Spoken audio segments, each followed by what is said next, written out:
तो स्ट्रिंग सिद्धांत के बारे में हमने क्या पढ़ा कि ब्रह्मांड के प्रेक्षण और बोध के लिए, यानी ब्रह्मांड की बेहतर समझ, इन सारे बलों की बेहतर समझ के लिए हम स्ट्रिंग सिद्धांत की ओर देखते हैं। अब यहीं पर है स्टैंडर्ड मॉडल।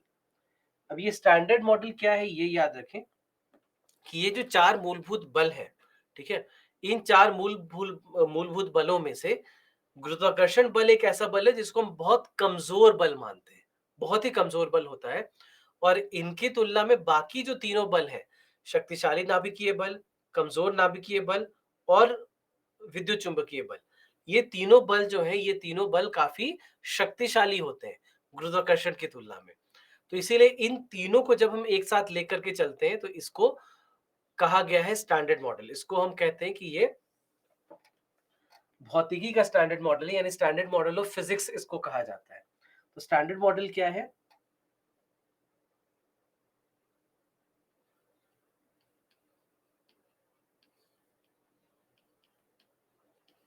शक्तिशाली नाभिकीय बल,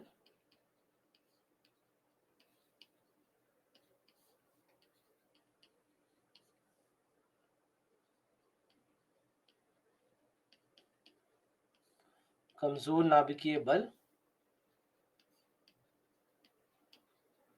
और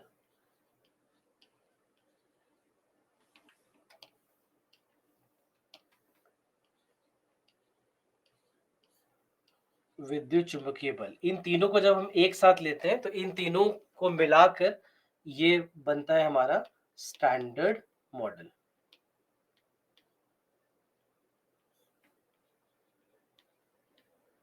ठीक है, ये तीन मिलाकर के बनता है स्टैंडर्ड मॉडल। गुरुत्वाकर्षण को इसलिए यहां पर नहीं जोड़ते क्योंकि गुरुत्वाकर्षण बल जो है वो काफी कमजोर बल होता है। तो अगर हम बात करें कि कौन शक्तिशाली से कमजोर में अगर हम जाएं तो सबसे ज्यादा शक्तिशाली होता है शक्तिशाली कमजोर बल, शक्तिशाली नाभिकीय बल, माफ कीजिए, शक्तिशाली नाभिकीय बल सबसे ज्यादा। उसके बाद फिर आता है उसके बाद फिर आता है विद्युत चुंबकीय बल।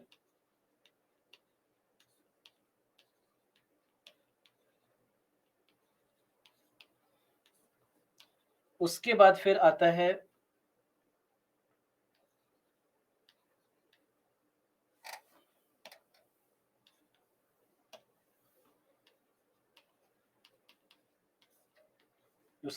कमजोर नाभिकीय बल और फिर अंत में आता है गुरुत्वाकर्षण।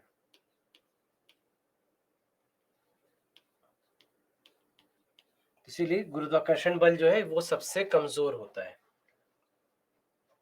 ठीक है, तो ये याद रखेंगे। बाकी इवेंट होराइजन और सिंगुलैरिटी क्या है वो हम आगे जाकर पढ़ेंगे, उसके बारे में चर्चा भी करेंगे अलग से। सिंगुलैरिटी जो एक कण की हम जब बात कर रहे थे ना, कि जब पूरा ब्रह्मांड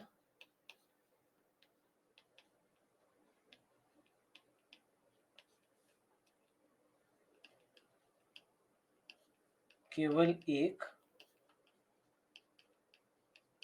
छोटा कण था तो उस परिस्थिति को हम लोग सिंगुलैरिटी कहते हैं। तो ये सारी बातें हैं, तो इसीलिए ब्रह्मांड का प्रेक्षण और बोध इसका सही उत्तर होगा। अब हम, तो यहां तक हमने बात की कि हमारा ब्रह्मांड क्या है, ब्रह्मांड को किस तरह से देखा जाता है, ब्रह्मांड से जुड़ी हुई जो सारी बातें हैं उसको हमने समझा। अब हम आगे बात करेंगे अलग अलग प्रकार के जो खगोलीय पिंड होते हैं उनके बारे में। तो सबसे पहले तारों के ऊपर चर्चा होगी, फिर हम ग्रह के बारे में पढ़ेंगे, फिर हम शुद्ध ग्रह, धूमकेतु क्या है, उल्काब क्या है, ये सारी बातें उसके बाद हमारी चर्चा होगी। तो सबसे पहले समझते हैं कि आखिर एक तारा क्या होता है। तो तारा एक ऐसा खगोलीय पिंड है जो कि नाभिकीय संलयन अभिक्रियाओं द्वारा प्रकाश उत्पन्न करते हैं और स्वयं के गुरुत्वाकर्षण बल से परस्पर बंधे रहते हैं। और इनकी जो आकृति होती है, जो गोलाकार आकृति इनकी होती है, वो गुरुत्वाकर्षण के कारण ही होती है। तो एक प्रकार से हम कहते हैं कि गुरुत्वाकर्षण बल के कारण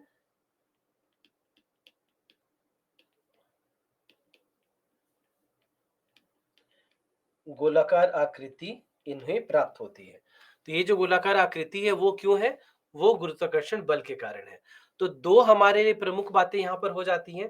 पहला कि इनके भीतर नाभिकीय संलयन अभिक्रियाएं होंगी, बाद में हम पढ़ेंगे कि नाभिकीय संलयन क्या है।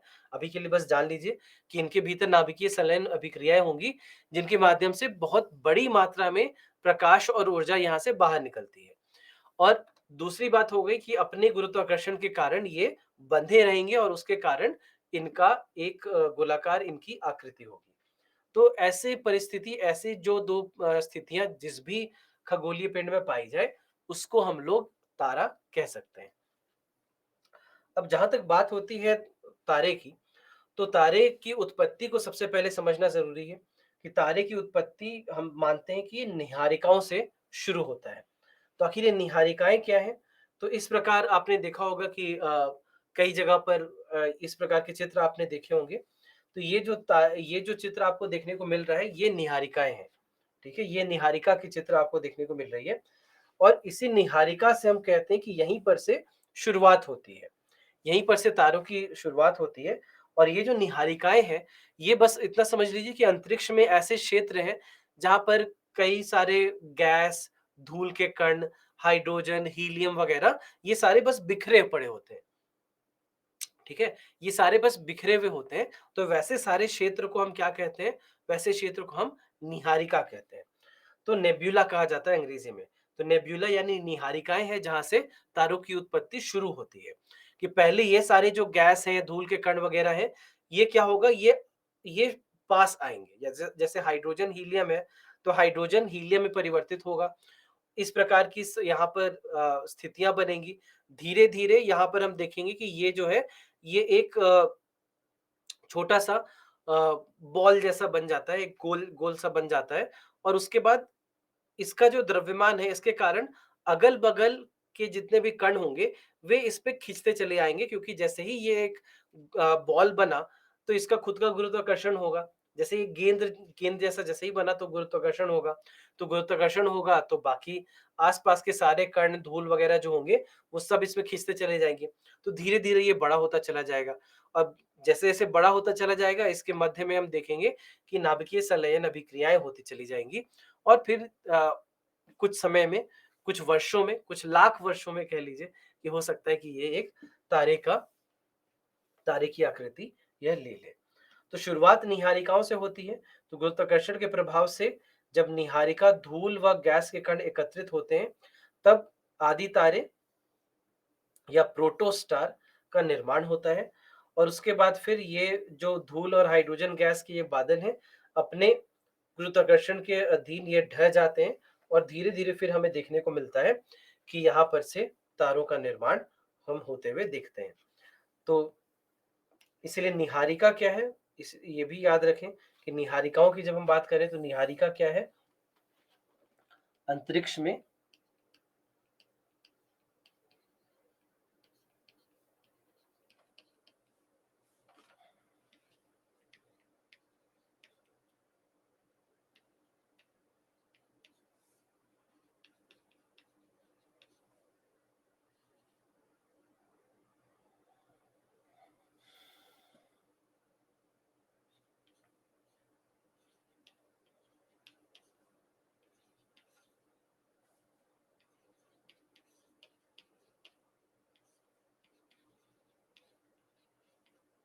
ठीक है? अंतरिक्ष में धूल तथा गैस के कणों से बने हुए विशिष्ट क्षेत्र हैं, जिनको हम लोग क्या कहते हैं? जिनको हम लोग कहते हैं कि ये निहारिकाएँ हैं। तो निहारिकाओं से हम देखते हैं कि यहाँ से तारों की उत्पत्ति होती है। तो इस प्रकार के चित्र आपने शायद देखे होंगे। कई जगह पर बहुत सुंदर ये दिखते हैं। कई लोग अपने वॉलपेपर और स्क्रीन सेवर के रूप में कई लोग इसका उपयोग करते हैं।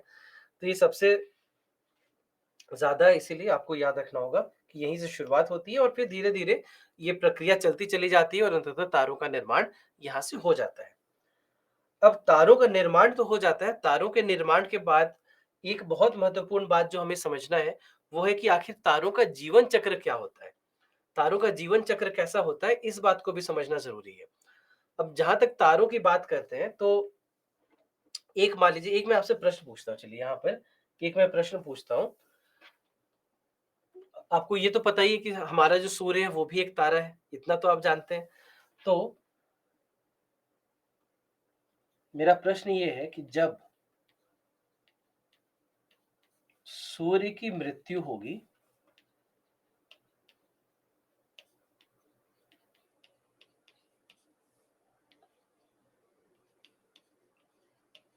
तो वह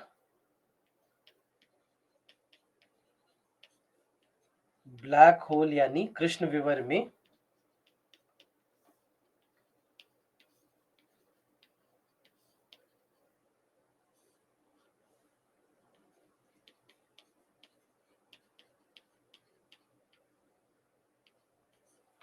परिवर्तित हो जाएगा।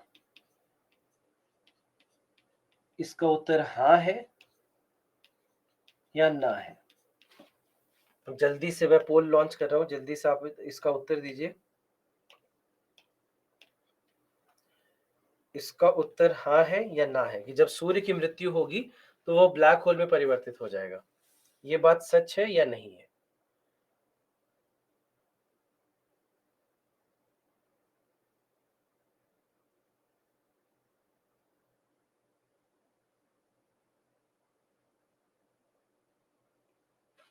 हम्म, तो 55% लोगों ने लिखा है कि ये सही है और 45% लोगों ने लिखा है कि ये गलत है।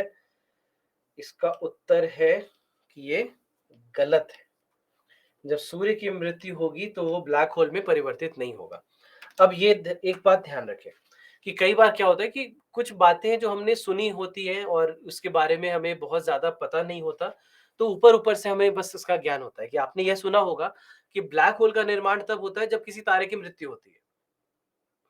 ये हो सकता है कि आपने सुना होगा कि ब्लैक होल का निर्माण तब होता है जब किसी तारे की मृत्यु होती है। लेकिन क्या ऐसा है कि सभी तारों की मृत्यु के बाद ब्लैक होल ही बनेगा? तो इसका उत्तर है नहीं, ऐसा नहीं है।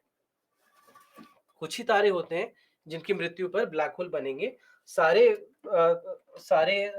तारों के बनने पर ब्लैक होल के मृत्यु पर ब्लैक होल नहीं बनता। तो ये याद रखें कि दो प्रकार के तारे हो सकते हैं। एक जिनको आप औसत तारा कह सकते हैं, ठीक है।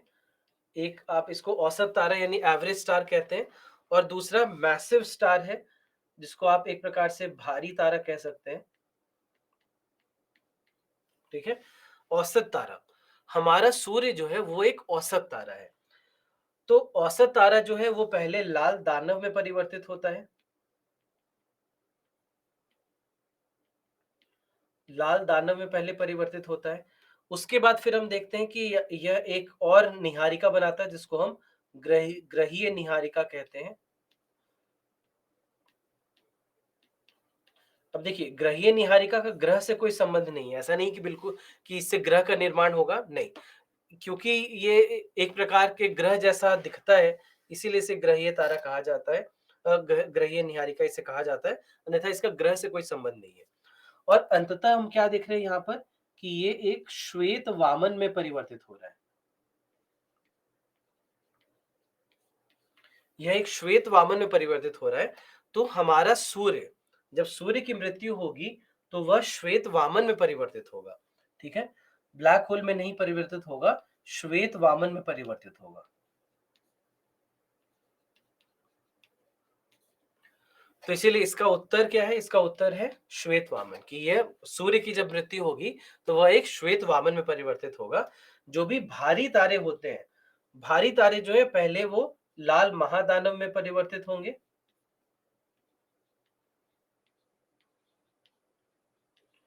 पहले वे लाल महादानव में परिवर्तित होंगे, और उसके बाद लाल महादानव, तो पहले वे लाल महादानव में परिवर्तित होंगे और उसके बाद होगा सुपरनोवा। सुपरनोवा क्या है? सुपरनोवा यहां पर होने वाला एक विस्फोट है, ठीक है। ये क्या है? ये लाल महादानव, दूसरे रंग से लिख देता हूं।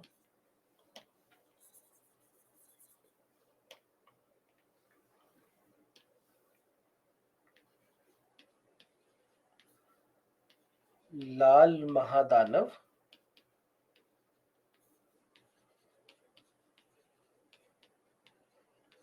के केंद्र पर, केंद्र में होने वाला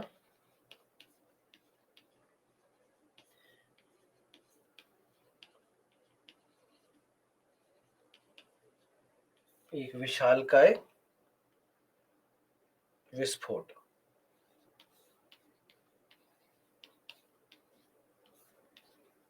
ठीक है, लाल महादानव के केंद्र में होने वाला एक विशालकाय विस्फोट।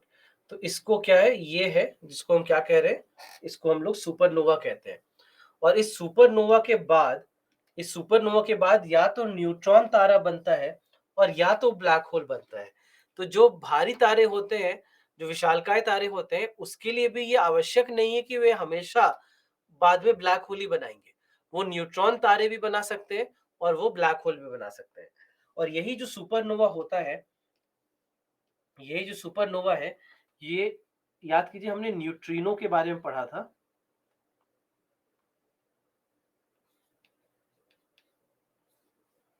न्यूट्रिनो के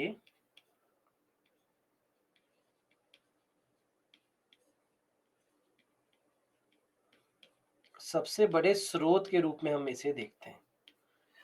न्यूट्रिनो के सबसे बड़े स्रोत होते हैं सुपरनोवा। तो सुपरनोवा से ही सबसे अधिक मात्रा में न्यूट्रिनो हमें प्राप्त होता है। तो यहाँ पर भी इसीलिए याद रखें कि सुपरनोवा के बाद भी ये आवश्यक नहीं कि हमेशा ब्लैक होल ही बने। ब्लैक होल भी बन सकता है, न्यूट्रॉन तारा भी बन सकता है। तो अब यहाँ पर इसीलिए औसत तारा और भारी तारा, इन दोनों के बीच के अंतर को समझना आवश्यक है। क्योंकि औसत तारा हम किसे कहते हैं? औसत तारा हम कहते हैं जो सूर्य से 1.44 गुना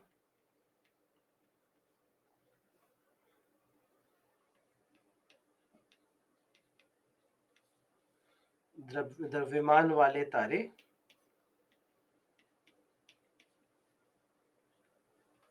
जो होते हैं वो औसत तारे कहलाते हैं।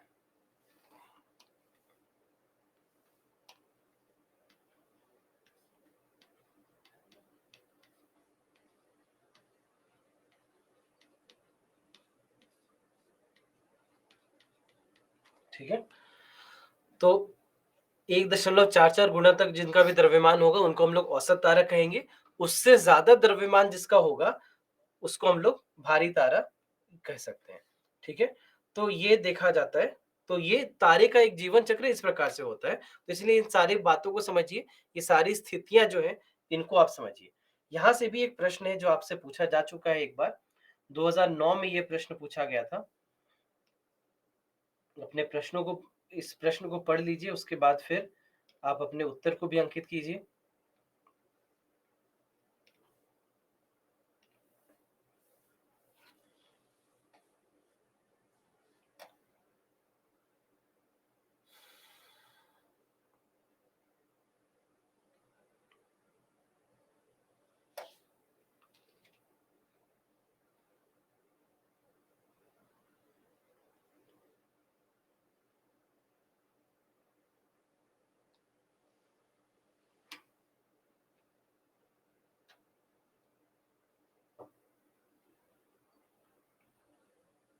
तो यहाँ पर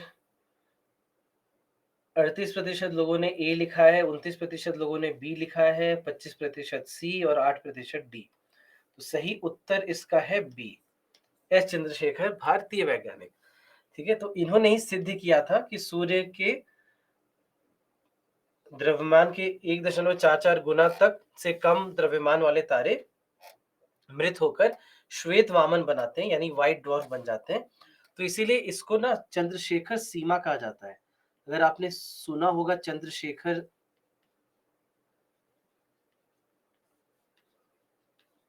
सीमा, यानी चंद्रशेखर लिमिट जिसको कहते हैं अंग्रेजी में,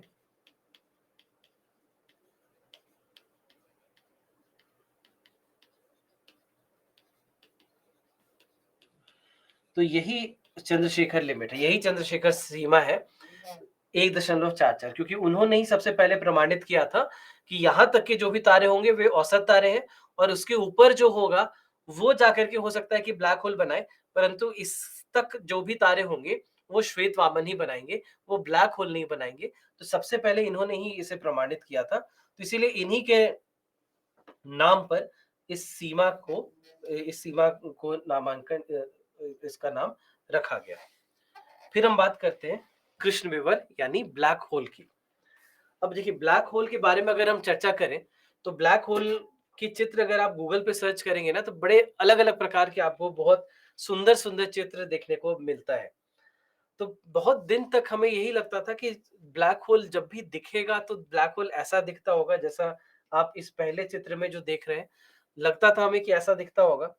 लेकिन बाद में फिर 2019 में पहली बार हमने ब्लैक होल का सही में चित्र देखा, जो ऐसा निकला, जो इतना सुंदर नहीं निकला जितना सुंदर हमने कल्पना की थी। तो हमारी कल्पना थी जैसा हमारा इंस्टाग्राम पे फोटो होता है और सच्चाई निकली जैसा हमारा आधार कार्ड पे फोटो होता है। तो इस तरह से हमने देखा कि पहली बार हमने 2019 में यह चित्र लिया, जो कि एक इवेंट होराइजन दूरबीन यानी इवेंट होराइजन टेलीस्कोप के माध्यम से इसे सबसे पहली बार देखा गया 2019 में।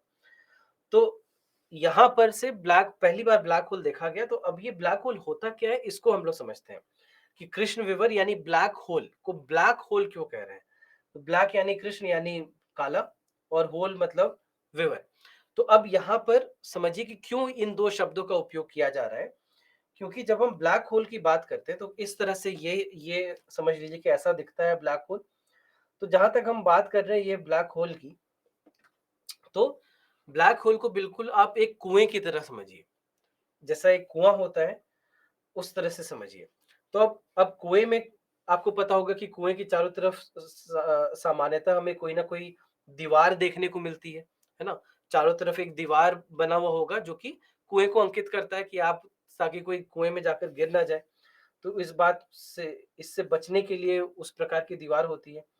तो वैसा ही कुछ हमें यहाँ पर भी देखने को मिलता है कि यहाँ पर भी जो भी ब्लैक होल होगा, ब्लैक होल के चारों तरफ भी एक दीवार होती है। और ये जो दीवार होती है, ये दीवार आपको ब्लैक होल के अंदर गिरने से बचाती है। उसी प्रकार की एक दीवार यहाँ पर भी होगी और उस दीवार को अगर आपने नहीं फांदा, तो आप ब्लैक होल में नहीं गिरेंगे। जैसे मान लीजिए कि कुआं है, कुएं की चारों ओर की दीवार है, तो अगर कोई दीवार को पार कर जाएगा तो वो कुएं में गिर जाएगा, है ना? वो कुएं में गिर जाएगा। लेकिन अगर आप दीवार के दूसरे साइड में हैं तो आप बचे रहेंगे।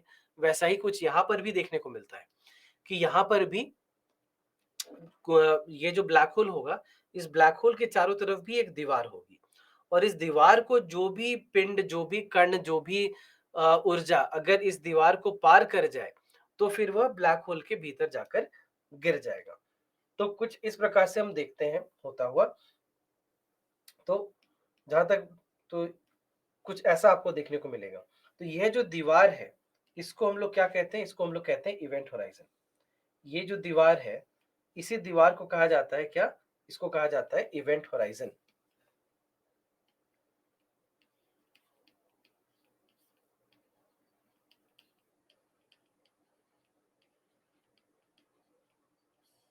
इसको कहा जाता है इवेंट होराइजन। तो इवेंट होराइजन क्या है? ये एक प्रकार से कह लीजिए कि ये ब्लैक होल की दीवार है।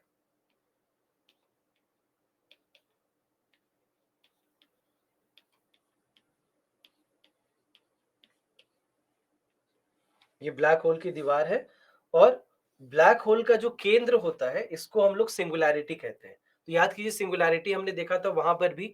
तो उस कण को भी सिंगुलैरिटी कहते हैं, इसको भी सिंगुलैरिटी ही कहते हैं। तो सिंगुलैरिटी यहाँ पर क्या है? सिंगुलैरिटी है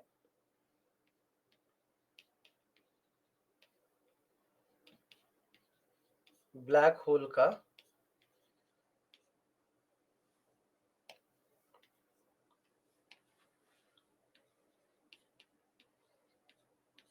केंद्र। ठीक है।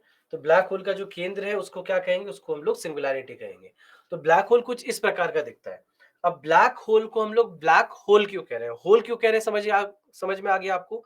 क्योंकि इस प्रकार का ये क्षेत्र है कुएं की तरह, तो इसीलिए होल शब्द का प्रयोग किया जा रहा है। ब्लैक क्यों कह रहे हैं? ब्लैक इसलिए कह रहे हैं क्योंकि यह एक ऐसा क्षेत्र होता है जहां पर प्रकाश भी नहीं होता। जहां पर अगर प्रकाश के भी कण इस दीवार के दूसरी ओर चले जाते हैं तो प्रकाश के कण भी बिल्कुल जाके इस कुएं के भीतर गिर जाएंगे, और इसीलिए ये जो क्षेत्र है ये पूर्ण रूप से हमारे लिए अंधकारमय होता है। ये पूर्ण रूप से अंधकारमय होता है, इसलिए हम लोग इसको ब्लैक कहते हैं।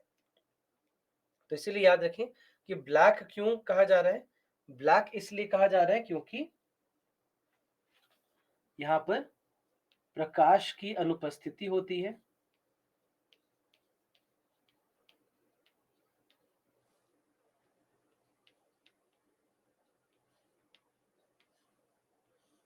तो प्रकाश की अनुपस्थिति के कारण इसको ब्लैक कहा जा रहा है। और होल क्यों कहा जा रहा है, क्योंकि यह एक कुएं की तरह है।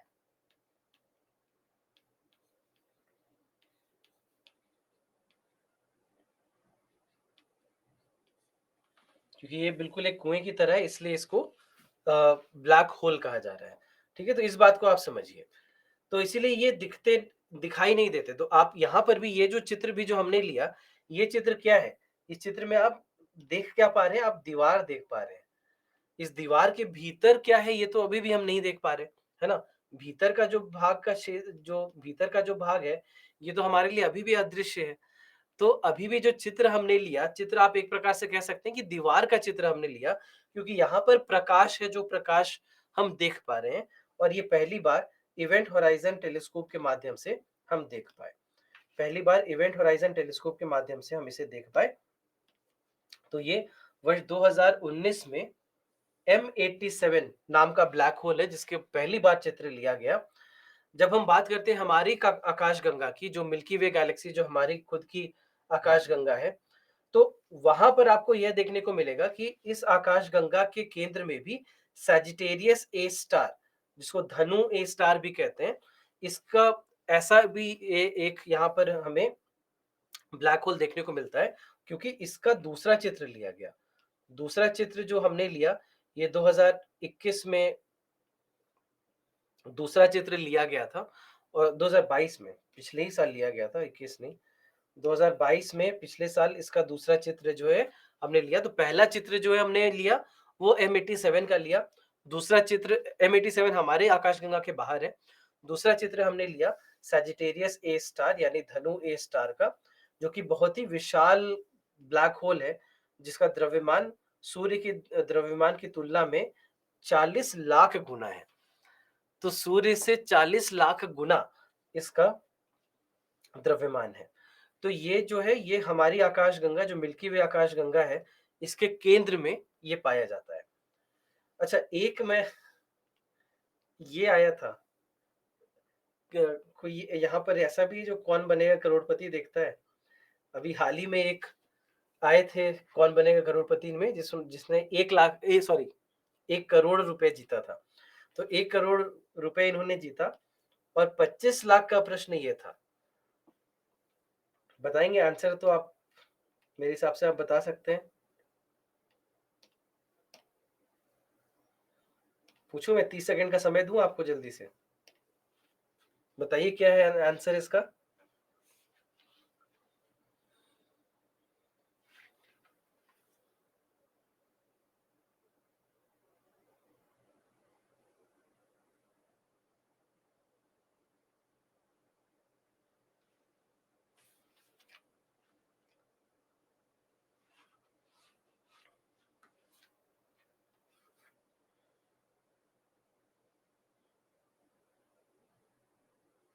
वाह!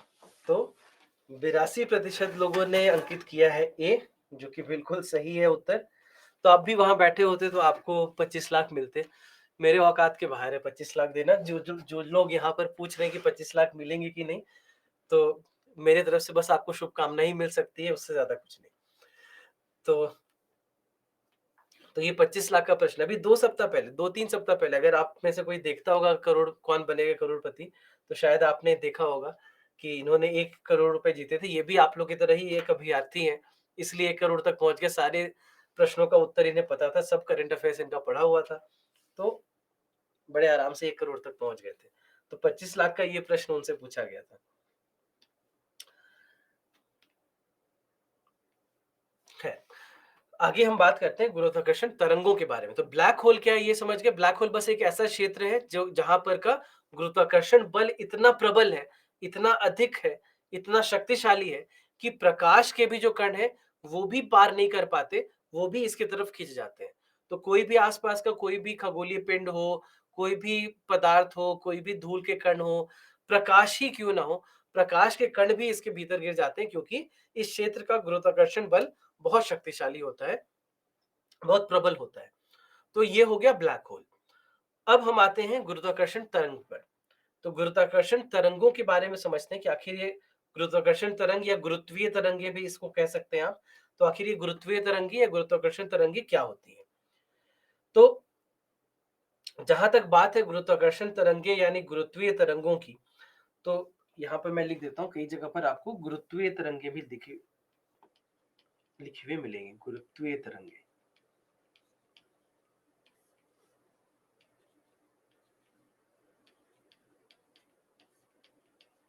ठीक है, तो ये गुरुत्वीय तरंगे क्या होती हैं, इसको समझते हैं एक बार हम।